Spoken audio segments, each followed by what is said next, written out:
नमस्कार. रेसिपी सफर चॅनेलवर मी गीता तुम्हा सगळ्यांचं पुन्हा एकदा खूप खूप स्वागत करते. स्वीटमार्टमध्ये मिळतात अगदी तसे लुसलुशीत आणि रसरशीत गुलाबजाम आपण घरच्या घरी बनवू शकतो. चला बघूया कसे बनवायचे. पाव किलो ताजा खवा घेतला आहे मी. अगदी ताजा खवा घ्या, त्यामुळं गुलाबजाम अतिशय सुंदर होतात.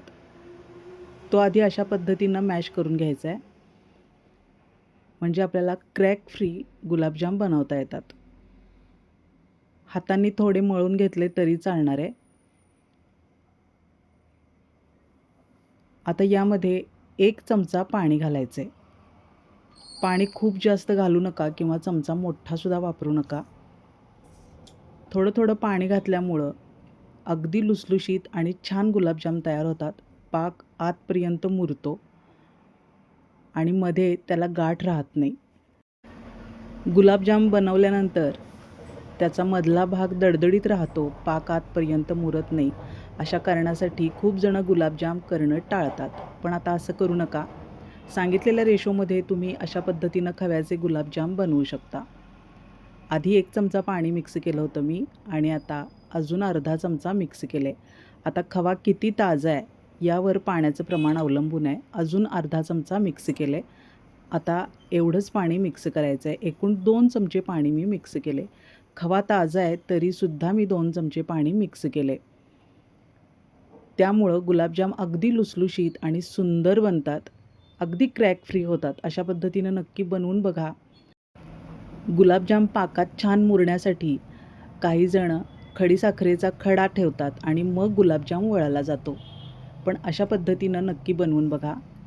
25 ग्रॅम मिल्क पावडर मी आता मिक्स केली आहे. पाव किलो खव्यासाठी 25 ग्रॅम मिल्क पावडर अगदी योग्य प्रमाण आहे. या परफेक्ट रेशोमध्ये तुम्ही जर गुलाबजाम बनवले तर तुम्ही विकतचे गुलाबजाम कधीच आणणार नाही. आता 70 ग्रॅम मैदा घेतलेला आहे. सगळं साहित्य मोजून घ्या. गुलाबजाम अजिबात चुकत नाहीत. थोडा थोडा करून खव्यामध्ये हा मैदा आपल्याला आता व्यवस्थित मिक्स करून घ्यायचा आहे. आधी चमच्यानं मिक्स करा आणि त्यानंतर तुम्ही हातानं मिक्स केलं तरी पण चालणार आहे. याच्यापेक्षा जास्त मैदा किंवा कमी अजिबात टाकू नका. कारण मैदा जर तुम्ही कमी वापरलात तर गुलाबजाम तेलात विरघळणार आहेत आणि जास्त वापरलात तर त्याचा मधला भाग अगदी दडदडीत होणार आहे. त्यासाठी हा मैदा मोजूनच टाकायचा आहे. 70 ग्रॅम मैदा पाव किलो खव्यासाठी अगदी योग्य प्रमाण आहे. 25 ग्रॅम मिल्क पावडरसुद्धा आपण मिक्स केली आहे. आता आपण हे सगळं एकसारखं हाताने मळून घ्यायचं आहे. त्याचे गोळे क्रॅक फ्री व्हावेत म्हणून आपण त्यामध्ये थोडंसं पाणी मिक्स केलं होतं. आता बघा 5 ते 7 मिनिटं अशा पद्धतीनं एकजीव करत राहायचं आहे. अगदी छान होतात हे गुलाबजाम. अशा पद्धतीनं नक्की बनवून बघा. पाव किलोमध्ये बरेचसे गुलाबजाम तयार होतात. आता हा गोळा आपल्याला फक्त 5 ते 10 मिनिटांसाठी बाजूला ठेवून द्यायचा आहे. बघा अगदी छान मळला गेला आहे. फक्त 5 मिनिटं बाजूला ठेवूया आणि आता पाक बनवून घेऊया. मेजरिंगचा अर्धा कप आहे हा. 4 कप भरून मी साखर घेतली आहे आणि तेवढंच आपल्याला पाणीसुद्धा घ्यायचं आहे. 4 कप साखर आणि 4 कप पाणी. चिमूटभर मीठसुद्धा टाकायचं आहे. आता हे सगळं चांगलं व्यवस्थित मिक्स करून घ्यायचं आणि एकजीव होऊ द्यायचं. आता गुलाबजामचा पाक बनवताना 1 तारी 2 तारी असं काहीही करायचं नसतं. पाक दाट व्हायला लागला, साखर विरघळली की गॅस बंद करायचा असतो. समप्रमाणात साखर आणि पाणी मिक्स केल्यामुळं पाक अजिबात चुकत नाही आणि खूप छान टेस्टी पाक तयार होतो. 2 लवंगा टाकल्यात, वेलचीसुद्धा टाकायची आहे. सगळं व्यवस्थित नीट ढवळून घ्या. याच रेशोमध्ये पाक बनवा. एरवी आपण कुठलाही पदार्थ बनवताना साखरेच्या निम्मं पाण्याचं प्रमाण घ्यायचं असतं. पण हा गुलाबजामसाठी आपण पाक बनवतोय. यामध्ये पाक मुरण्यासाठी आपल्याला हाच रेशो घ्यायचा आहे. 5 मिनिटं अशा पद्धतीनं ढवळत राहायचं आहे. आता साखर विरघळली आहे. गॅस मिडियमच ठेवायचा आहे. मोठ्या गॅसवर पाक बनवू नका. यामध्ये तुम्ही केशरसुद्धा मिक्स करू शकता. पाक तयार आहे. आता तो थंड होण्यासाठी बाजूला ठेवून द्यायचा आहे. आता गुलाबजामचे मीडियम साईजचे गोळे वळून घ्यायचे आहेत.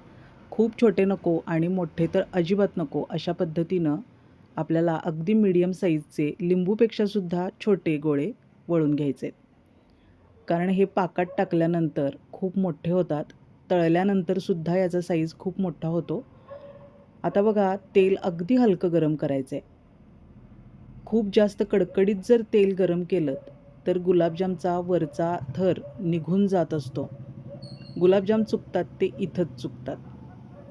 तेल जर जास्त गरम केलं तर गुलाबजाम हमखास वरून तळले जातात आणि पोटात कच्चेच राहतात आणि त्यामुळं पुन्हा गुलाबजाम करण्याची इच्छा आपल्याला अजिबात होत नाही. बारीक सारीक गोष्टी आहेत पण त्या नीट लक्षात ठेवा.